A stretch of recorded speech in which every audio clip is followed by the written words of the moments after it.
I am thrilled to introduce you to an exciting new storybook journey that I believe will capture your imagination. Allow me to present Langston Mankson's Kool-Aid Stand Adventure, a compelling short story that promises to transport you to a world of interest, excitement, and learning. The title of the book is Langston Mankson's Kool-Aid Stand Adventure by Chandler Hayes. In a world of colorful imagination and captivating stories, a new children's book has emerged to empower our young minds with crucial life lessons, life skills, and financial literacy. Langston Mankson's Kool-Aid Stand Adventure is a cheering short story written by a talented Black author who understands the importance of equipping our youth in the early stages of life with the tools they need to navigate the realm of money, savings, and smart choices. Meet Langston Mankson and his imaginary best friend, Zonky, a pink elephant, two curious souls who embark on an adventure around the vibrant landscape of Wichita, Kansas, where Langston Mankson sets out to accomplish multiple goals and is met with obstacles that he must overcome.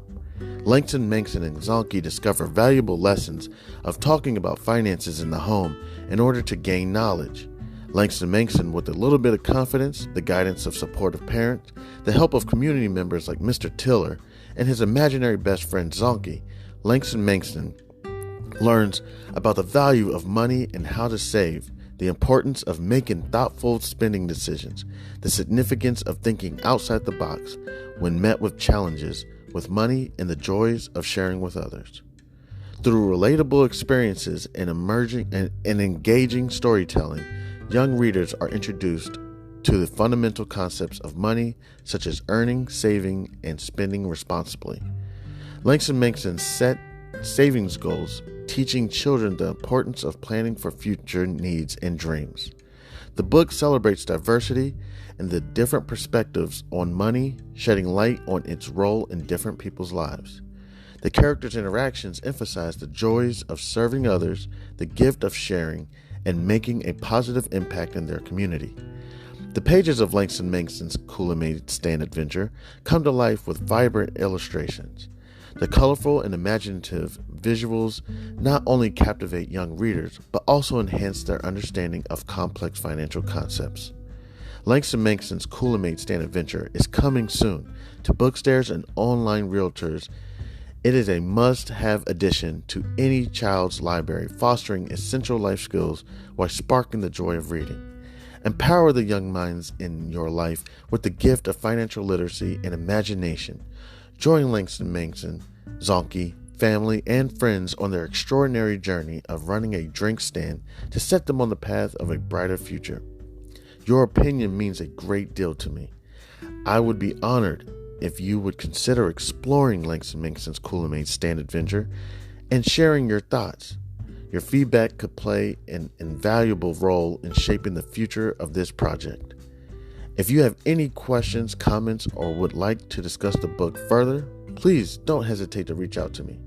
Your support in spreading the word about Langston Mankson's Kool-Aid Stand Adventure would mean the world to me, and I deeply appreciate your consideration. I am a passionate advocate for financial literacy. Me, Chandler Hayes, and am excited to join the community of storytellers. With a background in finances, I am driven to inspire children to embark on their own adventures of learning and discovery through the power of literature. Langston Mankson's Kool-Aid Stand Adventure is a heartfelt endeavor to promote financial literacy in a fun and accessible way. As a Black author, I'm committed to providing children of all backgrounds with the tools for success, and I am proud to contribute to a more financially informed generation. Thank you for taking the time to explore this advertisement, and I look forward to the possibility of sharing this extraordinary literature adventure with you. Please feel free to contact me. You can reach me at the email c287gph@gmail.com. All right, thank you. Warmest regards. Have a great day. God bless. Yo, what's good? It's Chanmanhouseofb.a.r.f. What's popping? All right. So, all right. I told you I'm trying to get season 2 up and popping again. So I know there's some individuals that are like, yo, Chan, um, we get it, your whole personal life, all right, but I kind of come around for the stocks talk and everything. But all right, bet. So let's go ahead and let's talk about stocks. All right, so what I got going on right now, a bunch of these trades are going to be simulated trades. Still practicing on simulated, multiple reasons because also, I'm just trying to, protect myself from any regulatory issues. This is not advice. This is not nothing. So, there are a couple actual trades I'm going to make, but the rest will be most likely simulated. I'm practicing with this. One, because I don't have eligibility for day trading with my broker due to my account size. So I only got a couple trades I can actually really make. Other than that, I'm just basically studying my strategies as well as just getting more expertise in the topic. And I've been doing this daily for pretty regularly. Like seriously, been doing this shit for like daily. I want you to think been trying to stay up on top of this. So let's get into this. All right. So, I'm going to start with, I want to do ExxonMobil at some point. But I'm going to start with, Para, which is Paramount Global. Do they have a A and a B? Oh, there's Paramount Global AA. I didn't know this.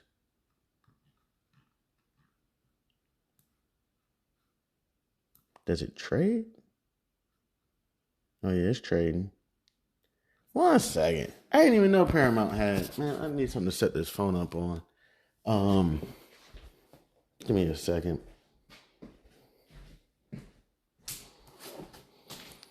I didn't know Paramount had A shares, B shares. Look, this happens to me sometimes. I'll be invested in a stock and it'd be the wrong stock. I was invested in triple leverage QQQ one time. Didn't know I was in the triple leverage one. Someone said you should look up triple Q. So I typed in TQQQ. Didn't know. They were like, yo, no, just QQQ. That's the triple leverage. But guess what? The triple leverage actually did well. I was like, dude, you may want to hold that triple leverage.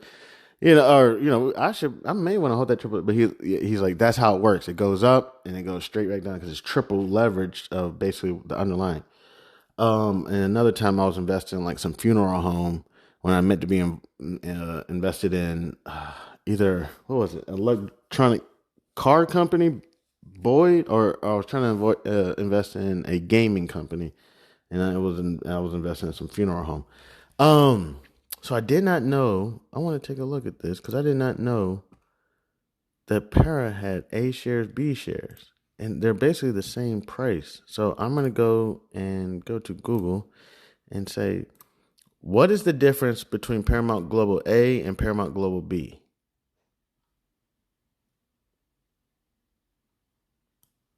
Yeah, it's just voting rights. I figured that, but I was like, at any point was it like it's just really voting, no voting? You know what? I mean, if it's the same price, and this sounds terrible, I really don't care to vote, to be honest. I really don't keep up with the staff, the executives. It looks like they pretty much move the same way. It's not like the voting rights. Let me see. Paramount Global B is right now approximately $13.73, and Paramount Global A is approximately $17.53. Paramount Global's, let me see, 52-week high. Let me see, I'm going to do the 1 year. Yeah, they're high, $29.51. Low, $13.40.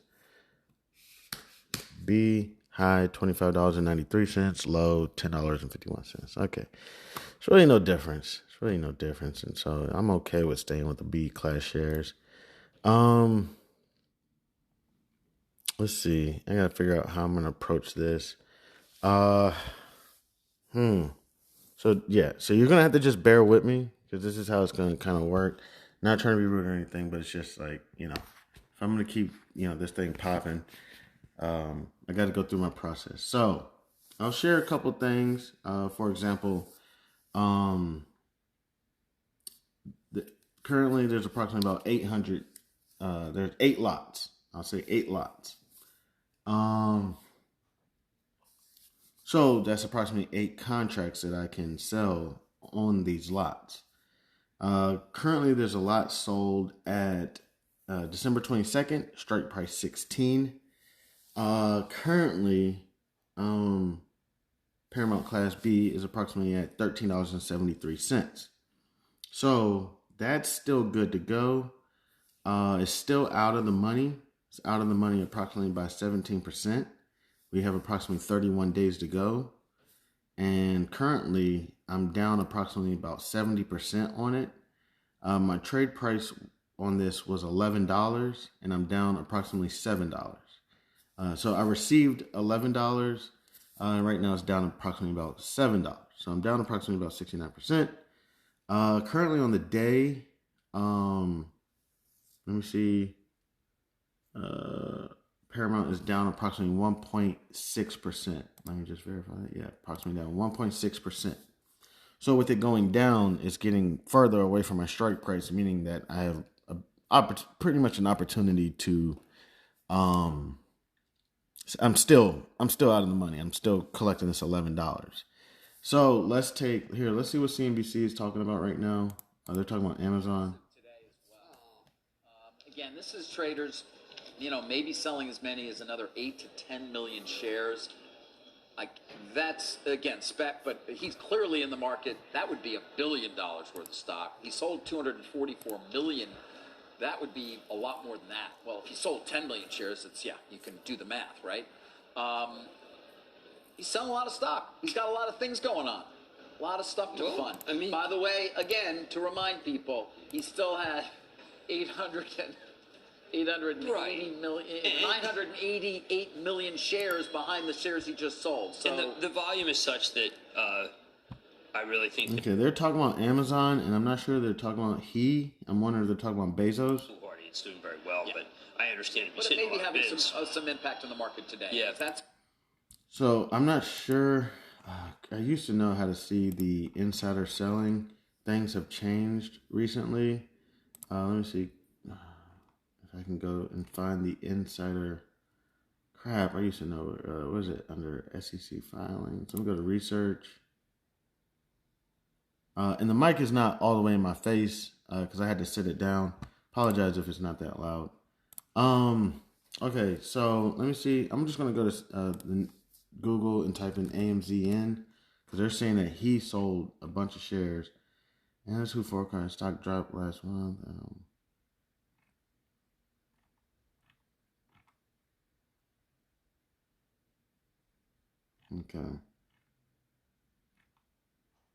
Okay, I'll figure out what they're talking about. Let me see if they're still talking about it. Bigger than USD. Okay, yeah, they're about to go to commercial. All right, so I'm back to Paramount. 8 lots, 1 lot sold. Currently underlying is at approximately $13.70. Strike price 16. Now, strike price. Again, I'm going to try to break this stuff down. This is not the portion where, right now Dow Jones is approximately down about 0.26%. NASDAQ is down approximately 0.5%. And I missed the S&P 500. It was down approximately, I think, about 0.3%. But I'll take a look at that in a second. So this is not where I really break down stuff. I'll leave that for the other part of House of B.A.R.F. But I'll go ahead and go into this. So the strike price is essentially a price where I decide that I'm going. Okay, so a long call, you want the market to go up. A short call, not necessarily saying that you don't want the market to go up. I don't know how you want to approach a short call. But what most people would say is it's a bearish position and it wants the market to go down. One thing I'm learning about actual trading and terminology and corporate trading is the shit is some bullshit. Seriously. So even with a short call, yes, bearish position. I'm not necessarily saying that I want the market to go down. I understand there's someone saying that the market is going to go past 16. I'm saying that it won't go higher than 16, right? So I want it to either be at the money or below, right? But what I'm also kind of saying as a short seller of a call is that I kind of want to get assigned, right?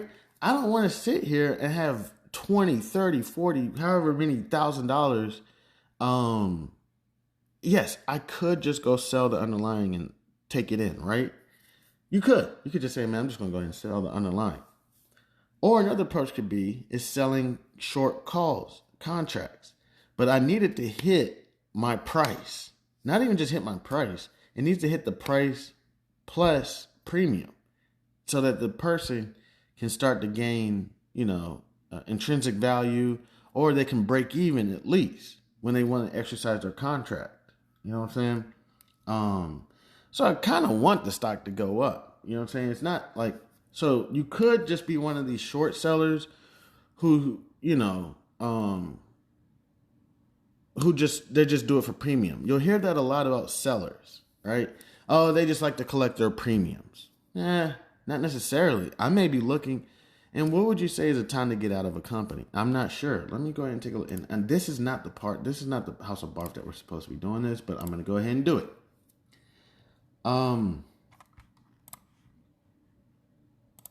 When should I completely sell out of a company? Stock market. Okay.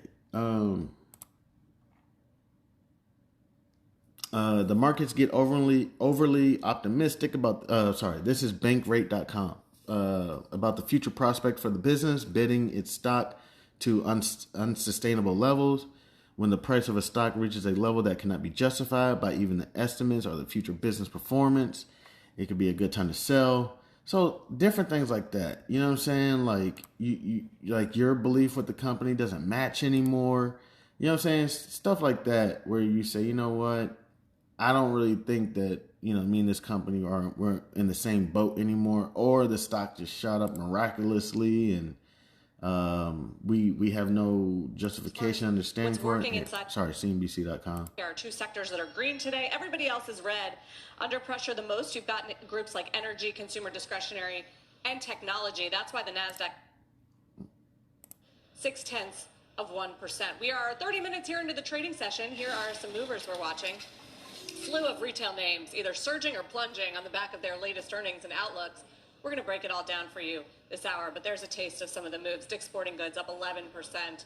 Kohl's is down 11%. Dick's? Plus, Medtronic. You know what's funny? I've been shopping at Dick's lately. Fiscal second quarter. The company also raising its full-year outlook, expecting strong sales in its surgical and diabetes units. And then watch Broadcom VMware. China proving the $69 billion merger. The deal is set to close tomorrow. Okay, cool. No, I've been shopping at Dick's because I go to all these other sporting goods stores, not too many more left, and they just don't be having what I'm looking for. You know what I'm saying? It's like a home sales. Association of Realtors, sales down 14.6% year. Home sales are down 14.6%. Okay, let's get back to what we're doing. Okay. I'm going to go ahead and pause the CNBC thing for a little bit. Paramount. Been talking about this for 13 minutes. We haven't got nothing done. All right. So, Paramount is, again, underlying is at approximately $13.77. Now, I'm going to go ahead and put it out there. I have a trade price of $16. Immediately when I bought Paramount, it went down. What date? Let me see. What's the date? Excuse me. So, on August 7th, I purchased Paramount around $16.05.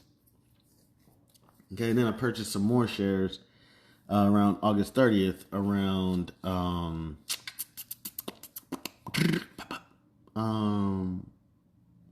$15. Around $14.80. Okay. So currently cost basis is about $15.90. So immediately when I got it, it just dropped down. Right? I said, shit. It happened twice to me. Paramount and JetBlue. Right? I'm just hopping back into the market. Don't really know my shit. Now, again, I was working for a corporation, all that, blah, blah, blah, blah, blah. None of that shit matters because it's a little bit different. Now I'm, handling shit differently on my own. I said, you know what? I would be okay if I could just get out of this at $16, right? So if I don't get out of this at $16, that means that the stock either stayed below my strike price, the price I agree upon selling this, meaning that I collect the premium. In this case, the premium is $11 for the next 31 days. So we can take the $11, and what you're going to see is cents. You're going to see 11 cents, but you times that by 100, multiply it by 100. So I'm going to do $11 divided by 31. That's approximately 35 cents a day. So I'll be collecting about 35 cents a day. So when we talk about people collecting 35 cents a day, right? I got a bunch of people who will sit there and say, 35 cents a day, that's chump change. I can make more than that on my own. No, what you're not realizing is I didn't put up no money. The amount of money I put up is I put up 100 shares of my underlying to collect 35 cents a day. Now, you say, what? Now, what do you have going on? No offense. In our lives, what do we have going on? That in 31 days, I'm going to make $11. And if it doesn't sell, I make $11. If it does sell, I make $11. Right? What do we have going on right now? In 31 days, you're making $11. I mean, I could really set and forget this if I wanted to. And if I had eligibility, I could even put a long call on this to protect myself from, what up? Yeah, let me see. What could I put on this to protect me from downward movement? No, I would put a long call on this to protect me from upward movement, where it just shoots through the roof. But with my eligibility, I have the underlying. So they're like, yeah, that's your underlying, or that's your protection. But I could put, if I thought about this, I could put, something that's to protect me from, upward movement. I'm not sure if it's a bear call credit call spread or bullish call spread. I'd have to figure it out what I want to do, or straddle or strangle, something. I could put something on this to protect myself, even with the lack of my eligibility. But I just got the underlying in a short call, essentially a covered call. This is what it is. It's a covered call. So in 31 days, this hits above 16. I agree to sell it at 16. Stays below. Now, even if I sell it at 16, I still keep the premium. If it stays below 16, I collect the premium. The only way I lose the premium is if I decide to buy this contract back. So again, going into it, we talk about when you first start trading, you learn about buy low, sell high. That's what we learn about. Well, there's another category where you can sell high and buy back low. So let's just say over the next few minutes, this contract drops down to 5 cents. And now I'm up 50% on this. So I received $11. Now the contract's going for 5 cents. I could buy it back at 5 cents. $5. That'd be approximately about a 50% increase. But also the underlying have 8 lots, right? I would just like to have 10 lots just because I like the number better. I know that doesn't make any sense. I would like to just have 10 lots, just so then I can go out and sell 10 contracts. You know what I'm saying? Compared to 8, you know what I'm saying? So what do I want to do? Which I don't have eligibility, so I probably won't go in there and sell a short put. But I'll probably just go sell some more contracts. Okay, so I got about 7 more contracts I can sell. We've been spending 20 minutes on Paramount just alone. So, of course, I want to sell it higher than 16 because that's my trade price. My trade price is $15.90. I want to sell it higher than $15.90. Now, in order to do that, it's probably going to take some time because nobody's going to say this Thursday, Friday, whatever, Paramount's going to hit. Let me see if anybody's buying it. Yeah, nobody's even buying it. Paramount hit 17 this Friday, November 24th. Nobody's buying it. The only contracts I see that are for sale right now is $14. People are buying it at 14 cents or $14.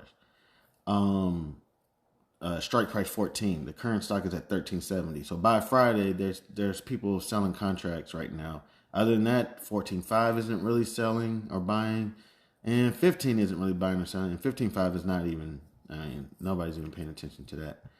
So may have to go out some time. Now, one thing you'll learn about buying time is that you can fuck yourself up, and I've done it. Had it, was trading on a stock that was like $13. It was a simulated trade. I'll tell you, it was Gap, GPS, simulated trade.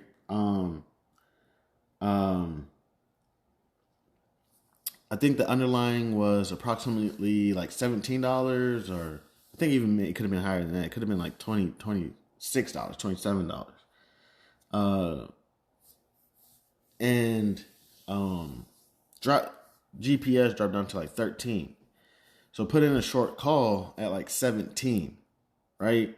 Just thinking like, all right, I'll put the short call in at 17, strike price 17, and if the stock comes back up to 17. So, I'm just watching it. And one day I didn't check the news. It had a great Q3 earnings report and shot up to 17. So, I can't remember. The underlying was approximately 5 lots. And the short call 17 was 2 lots. So I was like, oh shit. So essentially what I tried to do was I'm not sure what I did. I think I just got rid of it. And then because it was a net debit. It wasn't even a net credit, and bought the 30, strike price 30. I can't remember what it was. It's like December 2024 or something. I'll take a look at it. We can go over it, later. But still just working on this Paramount. I want to go ahead and sell a couple more contracts. But I don't want to sell any contracts lower than 16. I want to keep it kind of there. So if I'm going 31 days out, December 22nd, 2023, going 31 days out. They have some 16s at like $16 right now. They got 16.5 at $11. That people are willing to buy it. They even got a 17 for $9 that somebody is willing to buy. So I'm gonna go to the chart, and I have my Bollinger Band up. Basically, I have my probability analysis up as well.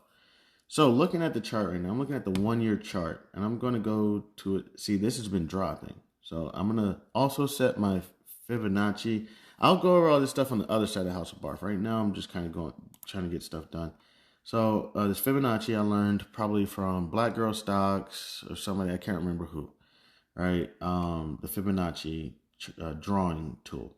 So I'm going to go ahead and draw that. So right now, if I look, this thing is starting to hit buying territory. Looks like it's coming out of selling territory.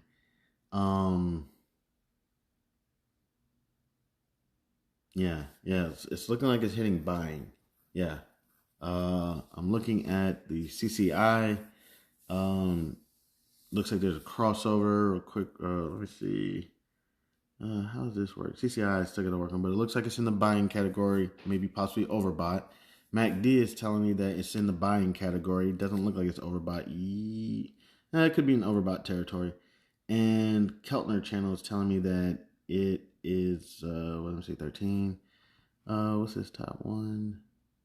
It's telling me that it's kind of neutral, probably hitting the top. And the Bollinger Band is telling me as well that this is overbought. And it's probably going to be time for it to decrease. Now, with this possibly saying that it's a time for it to decrease, I could either try to collect a higher premium. Let me see. Let's go to Market Watch. Let me go to the calendar, and let's see if there's any news coming out on Paramount anytime soon. So Paramount has a dividend coming out on December 14th, which I want to check something out real quick.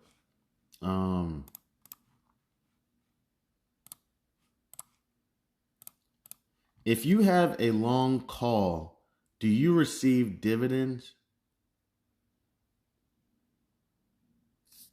Here, let me see real quick. One more time. If you have a long call, do you receive dividends?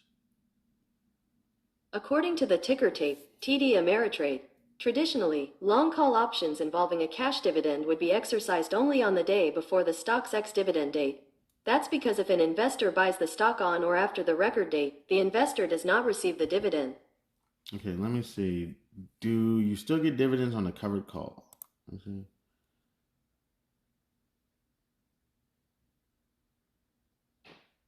Okay, this is Charles Schwab. Selling covered calls can sometimes feel like you've made a triple play. After you sell a covered call on XYZ, you collect a premium and you still receive dividends, if any, and any potential capital gains on the underlying. Okay, that's on the underlying. Let's see. If you own a long call on the stock record date, are you entitled to a dividend? The owner of a long call, for a stock is entitled to a dividend only if the option is exercised prior to the ex-dividend date, which is usually a few days prior to the record date. The record date is the date upon which a company ascertains who its shareholders are to either provide a dividend payout or allow, advertisements, shareholders to take other types of corporate actions. I'm going to fast forward. Long calls and dividend. The long call represents the right to purchase the shares of the underlying stock for a certain amount of time. Unless exercised, it does not confer the same benefits as owning the stock outright. American-style options, and this is Investopedia, by the way. American-style options can be exercised at any time prior to expiration. This is the different from your European-style options, which can only be exercised on their expiration date, which is genius, people. Why are we doing this in America? You sit there, you sell a short call, saying that this stock is not going to be at this price by this date. Next thing you know, you get assigned. And you're like, what? Why am I getting assigned? It was like, oh, because your call was in the money. Nah, dog. I said by this date. Okay? So could you imagine the premiums you could collect if you got it right? You say the stock is going to drop below this price, right? You collect $500 premium in 31 days. You know what I'm saying? But you can't keep the shit because somebody's going to assign you right away because it has intrinsic value or not. But let me finish this up. The dividend payment has an impact on both the pricing of the option and the underlying stock. Generally, the price of the stock goes up in amount equal to the dividend amount until the ex-dividend date. On the ex-dividend date, the market expects the stock to drop by the dividend amount since any buyer on that date is entitled to the distribution. The stock, that's another point that's a beautiful thing to point out. The stock is typically going to drop on dividend dates. That's fantastic news right there. Think about it.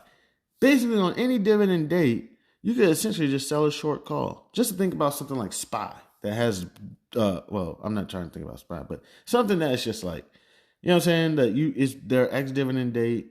Their dividend payout date is the same date as, like the third Friday of the month. Something like that. Short call, expiration, done. Because it's going to expire that Friday. You know what I'm saying? So you essentially just got the short call. Now, trust me, people are going to be hip. Trust me. If I can think of something, there's whales and sharks out there as well. All right. So, because it's considered a distribution, I believe the dividend payout date, it's expected to drop. The stock is then worth the amount it was the day prior to the ex-dividend date, less the amount of the dividend. Wow. So now you even have a pretty good idea of how much it's going to drop by. I guess you would just take the outstanding shares, the amount of dividends that they got to pay out, and you kind of have an idea of how much it is going to drop by, which is fantastic. So let me real quick. Let's just speculate, and this is why I don't want to do this during market hours. So let's say, for example, covered call, right? Covered call. You have 100 shares of the underlying. Or let's not even, okay, let's take away the underlying. No covered call. You have a long call, right? A long call and a short call. Essentially, you're saying that you want this stock to go up, but you don't think it's going to go above this price. Okay? Just in theory. That's just what we're going to stick with. So you have the long call and the short call. I know some people are like, we're right there with you. We've been there. We've been doing this. So your short call expires prior to the ex-dividend date, right? So your short call expires worthless. You collect the premium. You have the long call, right? That is, let's hope it's doing well. Let's hope it's in the money. You exercise the long call right before the ex-dividend date. You collect, hopefully if you have any gains, collect it, boom. Exercise, bought the stock, collect the dividend, boom. Close out the underlying. That's some crazy shit. I mean, I'm sure it could be tweaked and perfected, but it's like, oh shit, I'm about to start making that a play.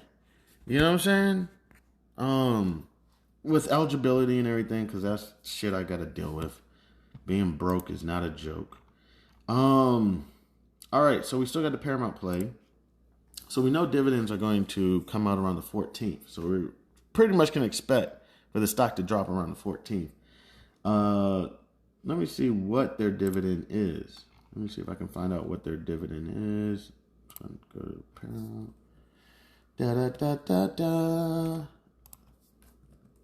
Paramount. All right, let me see.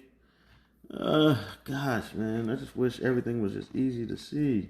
I just want to see their dividend. It should be on the front page. Dividend. Damn.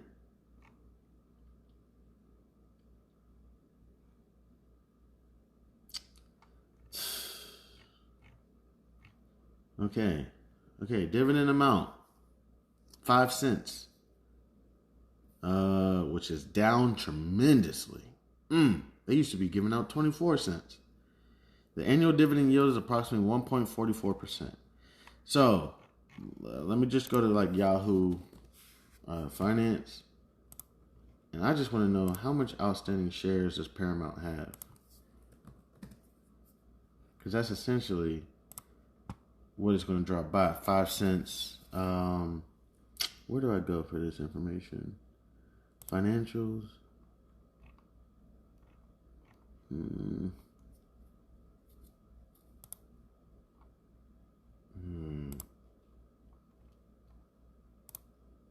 Give me just one second. I'm trying to.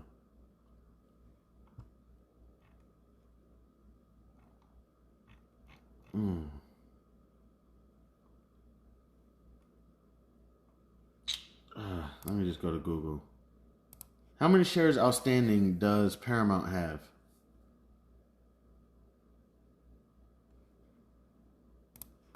How many outstanding shares does Paramount Class B? According to company's market cap, according to Paramount Global's latest financial reports and stock price, the company's current number of shares outstanding is 652 million. At the end of 2023, the company had 652 million shares outstanding. How many shares outstanding in Paramount Class B? Here is information from Barron's. That's about the same. About 610 million. All right, so they're going to give out 5 cents. See, I don't even know. What am I supposed to do? Is it 610 million times 0.05? I'm not sure that's the way it's supposed to work, but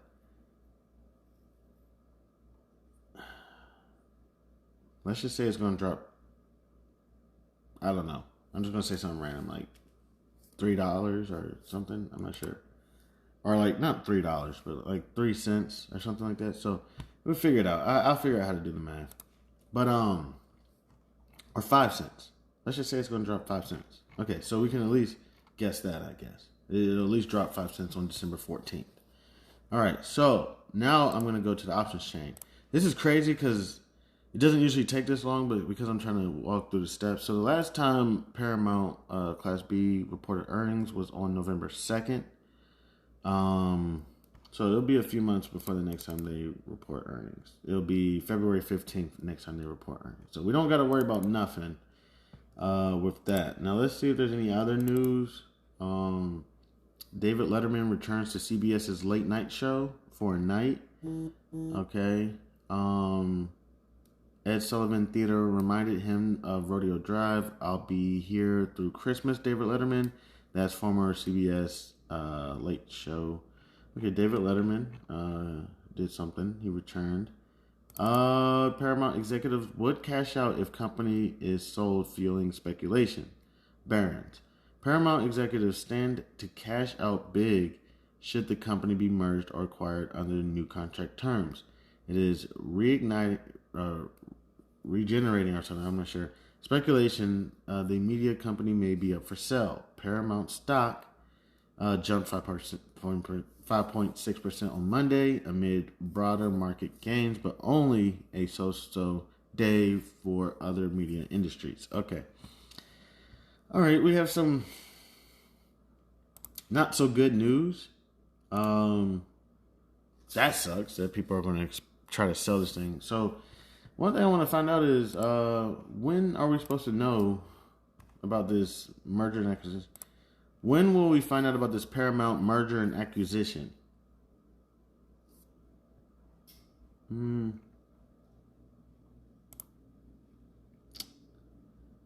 Seen as a top M&A. Companies like Viacom and CBS back together in 2019. Sorry, I'm trying to just skim through this.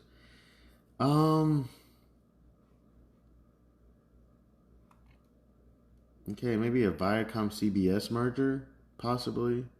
I'm not sure if this is true or not. I'm not sure when the information is going to come out about that. But let's just say we have some time, right? Let's say 6 months to a year, okay? So, all right. Now we have some information on Paramount, okay? We did a little technical analysis. We looked at the chart. It's kind of overbought. We got some news, not so good news. I have about 7 contracts that can be sold, okay? So I'm going to go look at the option chain, and not necessarily do I have to do all 7 at the same damn time. Maybe I'll do one here, one there. We'll see. I could go 31 days out. Let me see if I can do any like this upcoming week. Get our money a little faster. Because again, one way to think about it is it really necessary to receive $1,000 over the next 365 days? When let me see what 365. Let me see $300. I'm gonna divide it by 52. So if I could receive $6 this week, it's kind of the same. Let me see, 6 times 365, or let me see, 6 times 52. It's $312. So I could either receive $312 in a year, or I could receive $6 this week. So it's really how you just kind of want to weigh it, and your tolerance and everything. So I'm gonna go 10 days out right now. All right, we don't have any major news except anything negative, if anything. Go to December. Let me see, November 24th. Again, nobody's buying anything. It's like nah, dog. All right. All right, so I go to December 24th. They want me to sell something around 14.5. I'm not trying to sell around 14.5. I don't even want to play with it. Because it might happen. So let me go 31 days out.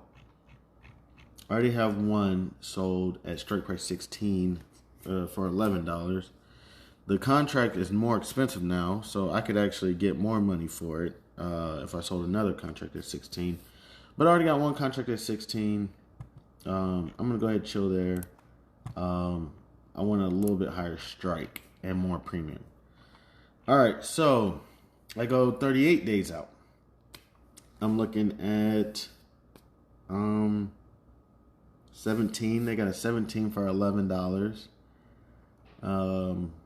That seems nice.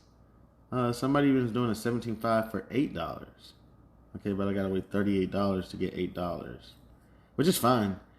And it has something referred to as a delta, as a low delta, which basically is a delta of 10, approximately 10, meaning that essentially something like if you flip a coin like 100 times, this has a 10% chance of actually hitting. So most likely it's going to stay out of the money.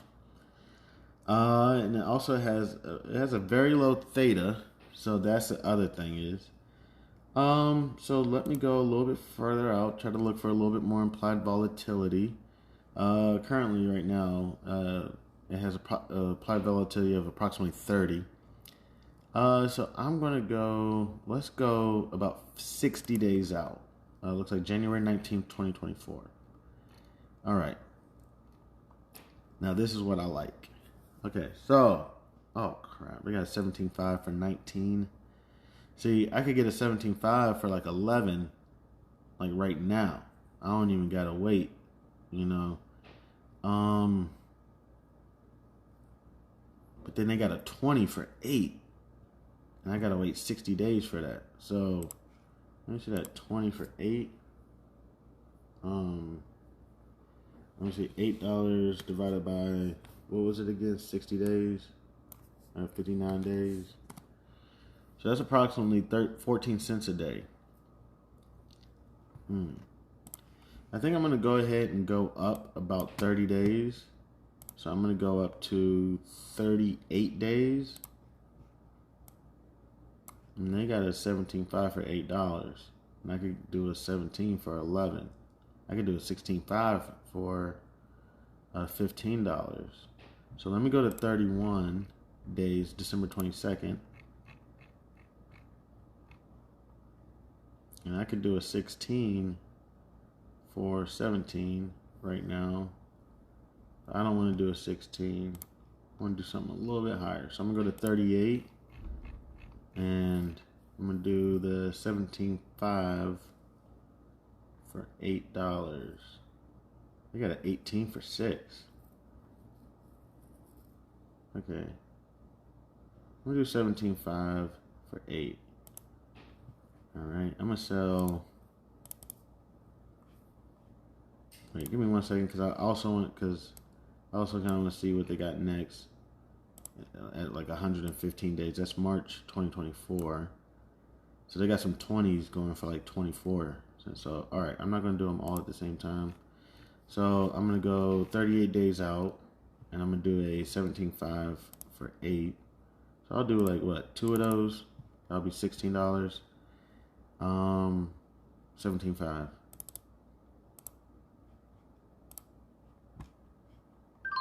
All right, that's gone. Well, that's received. You know what? Okay, and then let me go. Okay, that was 38 days out. Now let me go 59 days out, 60 days out, and they have a 20 for 8. Okay, I'm going to skip 59 days. I'm going to go to 115. They got a 20 for 24. That's 115 days out. So, oh, I didn't even go over that last trade real quick. The kind of things that kind of stuck out. It has a delta of 10, approximately 10. This shit ain't gonna happen. I just collect the premiums. If something miraculous happens and it happens to go past 17.5 in 38 days, with no earnings reports coming out, nothing other than the dividend, which is going to make it drop, then I'll have to sell it at 17.5, and I still get to collect my $16. So it's all good. Delta, approximately 10. Gamma, it's approximately 7. I don't know exactly what that means, but essentially it adds on to the delta or something like that. Theta is low. It's only 0.01. Vega, 0.01. So that's if the implied volatility. Vega is implied volatility. So there's not really no implied volatility. I probably could have went up just a little bit. Let me see if it's making any money. And I could probably move that up to about 16.5. Here, let's see if it's making any money yet. So it's down $1. Okay, so if this starts making any money, I'll probably move it up to 16.5 because, like, I don't even think it's really going to go past 16.5 in 31 days. Or what is it, 38 days. Okay, so I probably could have moved that up a little bit. So we'll just give that some time. But again, you want to be careful because if it sells at 16.5, then you gotta do that. So on the other note with Paramount, I'm going to the 115 days. I just want to take a look at 213 real quick. 213 days. They got a 20 for 60, a 17.5 for $1.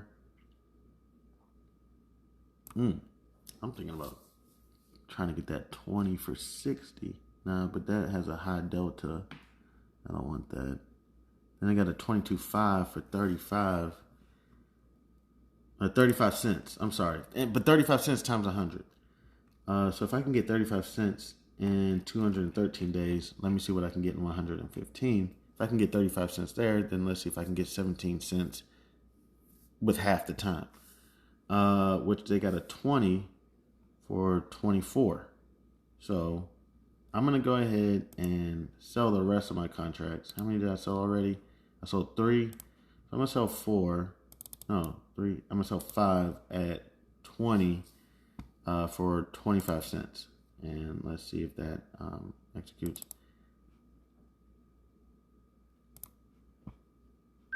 Okay, so I sold 5 contracts for 20. All right, so I have a March 20th, which is, no, I'm sorry. I got a December 22nd, 2023, 31 days, strike price 16, 31 days. Then there's also a 17.5, 38 days, and then also a March 15th, 2024, 115 days, strike price 20. So collected those premiums and still have the underlying. So at any point, if this thing skyrockets, I'm going to be selling majority of them. Got 5 contracts at 20, 1 contract at 16, 2 contracts at 17.5. My underlying trade price is 16. So at least 100 shares should be broken even. And another share I should be making like $150 on or something. And the other shares I should be making like $400 on. Or I'll just be collecting the premiums of, let me see, 20, 40, like, I'm not even sure. Or I'll just collect the premiums. You know what I'm saying? Now, I may not even hold on to these contracts at all. You know what I'm saying? I could get rid of these contracts today if they happen to make some money. If Paramount decided to drop some and these contracts just started to make money, then I could get rid of it and buy it back. Now, with my eligibility, I can't. I could, but then they would shut down my account. And basically, all they would say is no open orders or something like that, only closing orders. Buying to close, selling to close, whatever it is. So, even if these make money today, I can't even, like one of them right now, let me see. Nah, they're not making money right now. Okay, cool. Wanted to do something else real quick. I'm taking a look at JetBlue, another one purchased, and it just decided to just crack my skull. December 8th, short put, 3.5, $3.50. Currently, the underlying is at $4.20. So that one's currently making money, basically just saying that, and I just got to wait till December 8th. So that has 17 days left. Then I got a long put at 3. So this appears to be a put credit spread, essentially, or a bearish put spread, something like that.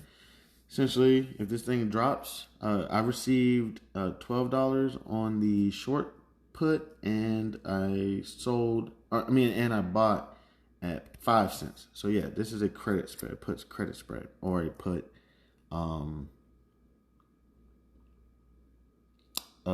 bullish spread. Yeah. So I have the underlying is an odd lot. It's 350 shares. So that's the reason for the short put, is because I want to get, what's going to happen is I'm going to get 450 shares, and I'm going to make a decision if I'm going to buy 50 more shares or I'm going to sell 50 shares. But I'm either going to have 500 shares or 400 shares. Currently, right now, it's at approximately 350 shares. So the short put, saying that if the price drops below this, that I will purchase the shares at 3.5. Currently, the underlying is at approximately $7.76. So that's going to give me a lower cost basis.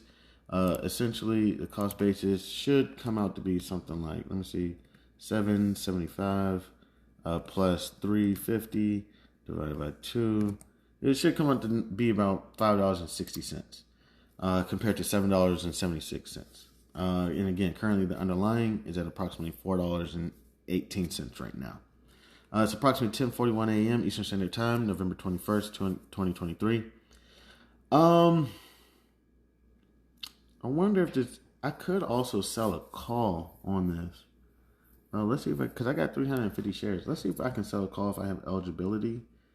Because I'm gonna buy 100 shares, then I can also sell 100 shares. So I should have one more. Let's go to JetBlue real quick and see if I can sell a call.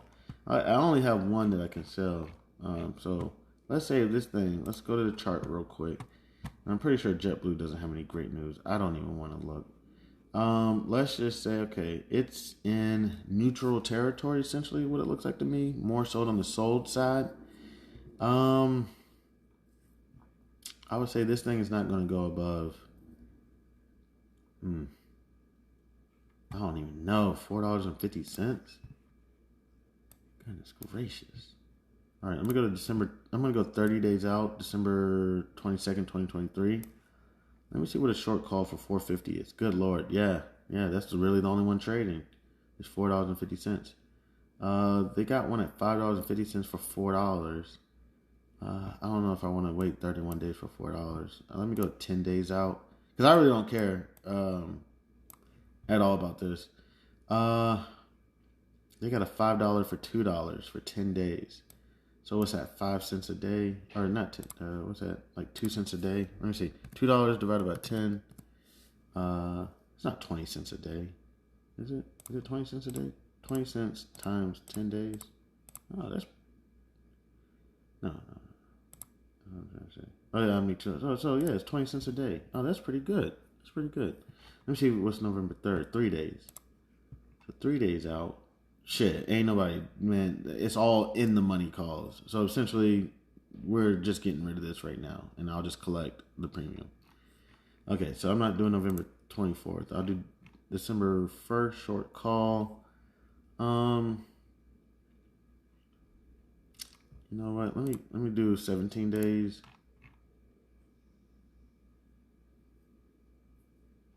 It's like, does it really matter to make $5 in 17 days when you can make $2 in 10 days? So I'm gonna go ahead, but the thing is, it's not even $2 because all the commissions and fees. So essentially, I'm just gonna be making a bet that this thing is not gonna go above $4.50. Whew, that's a high ass delta and a low ass theta. Yeah, that shit ain't gonna work for me. That shit ain't gonna work. So I gotta go 17 days out. Let me go 24 days out. This thing ain't even got no theta. Okay. They got a 450 at 9, 24 days out. So let me go 31 days out. They got a 5.5 for $4. They got a 5, 31 days for $11. What was I just at? Let me go 31. Was that 31? Yeah, that was 31. Let me go to 24 days out. They got a 5 at $9, 24 days out. So let me go 17 days out and see if I can collect 5. And I got a 5. No theta. No time decay. It's a pretty good one, though. I'm going to go 10 days.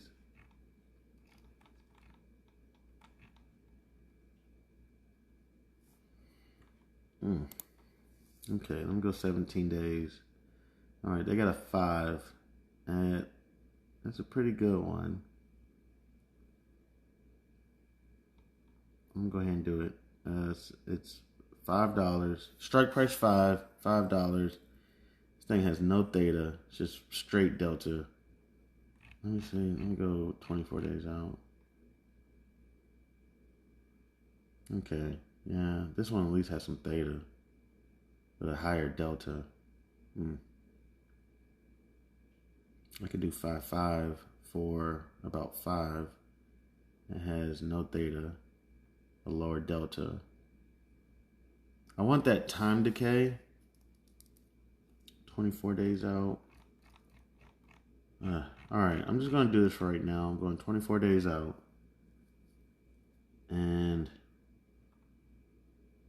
I'll do 5.5. Strike price $5.50. Let me see if I can get $5 for it. So that'd be $5 over, how many days is that? 24 days.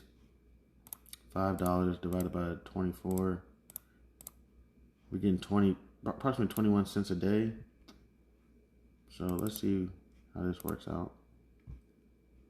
Okay, somebody bought it.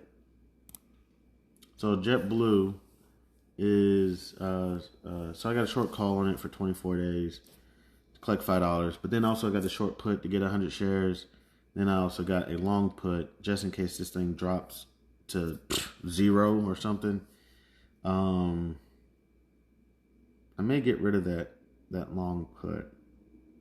I'm gonna leave it for right now. So that's it for me right now. I only got over 2.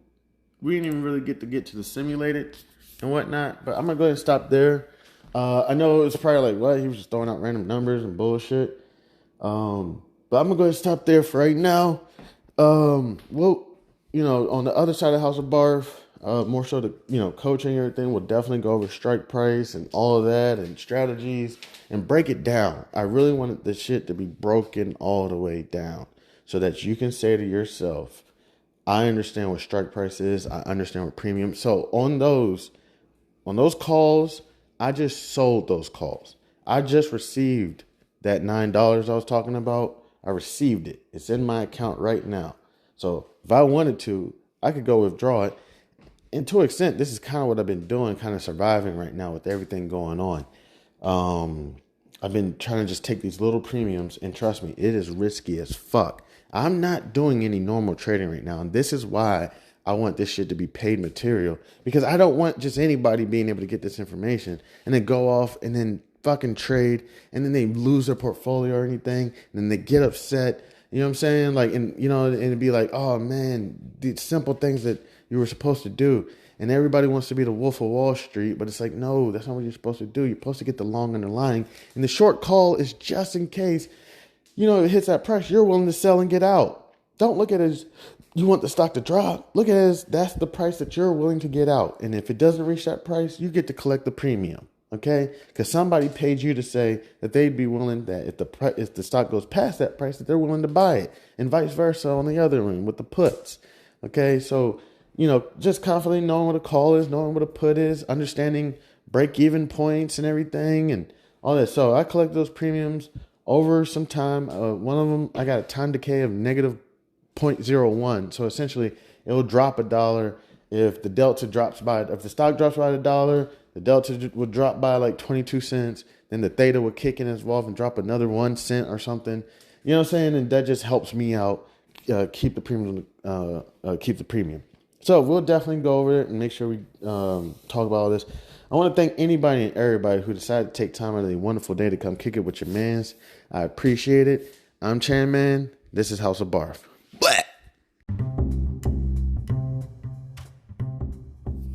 Introducing the Listener Support Program, fueling the future and quality of House of Barf.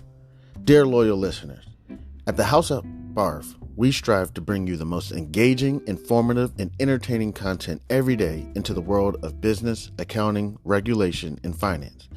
We strive to provide you with expert knowledge, practical tips, and thought-provoking discussions to help you excel in your financial endeavors. We are dedicated to fostering meaningful conversations, sharing valuable insights, and creating a community of like-minded individuals who are passionate about business, accounting, regulation, and finance. Producing high-quality content requires dedication, resources, and effort from a talented team of one, me, but in the future, hopefully I'll have a team. That's why we are excited to introduce our listener support program. This initiative allows you, our cherished audience members, to play a pivotal role in shaping the future and the content and assuring House of B.A.R.F's sustainability. In the future, becoming a supporter, you will be able to enjoy a range of exclusive benefits that I'm hoping to be able to bring eventually: early access to episodes, access to episodes that are not, public, that are not accessible to everyone, possibly even create better content. And then all those mistakes I make, maybe I'll put them in a separate episode. You'll be able to get some behind the scenes stuff, and other exclusive things such as merchandise. Possibly I have a children's book coming out, may be able to offer that. Your support goes directly towards enhancing the quality of our content, expanding our reach, our research, and investing in new resources and technology to bring you even better experiences. Your contribution will help us continue to deliver thought-provoking discussions, captivating stories, and insightful I didn't mean to say that. Maybe in the future, may possibly interview someone that will keep you engaged and inspired. Join us in shaping the future of House of B.A.R.F. by becoming a supporter today. Your generosity empowers us to keep our conversations alive and ensures that we can contribute to provide valuable content to audiences around the United States and hopefully in the future of the world. To support us, simply visit podcasters.spotify.com. Then you can get to House of B.A.R.F. Also, it is on Spotify. And support this podcast and become a supporter, and choose a membership tier that aligns with your preferences. Every contribution, no matter how small or how big, makes a meaningful impact and is deeply appreciated. Thank you for being an essential part of our journey. With your support, we can reach new heights and create content that truly resonates with you, our incredible listeners. God bless. Happy listening. I'm Chanman. This is House of B.A.R.F. Again, if you would like, you can visit podcasters.spotify.com/pod/show/Chan-man7. And you can go to support this podcast and become a supporter today. Thank you. You can also reach me at c287gph@gmail.com. Thank you again. You have a wonderful day. God bless.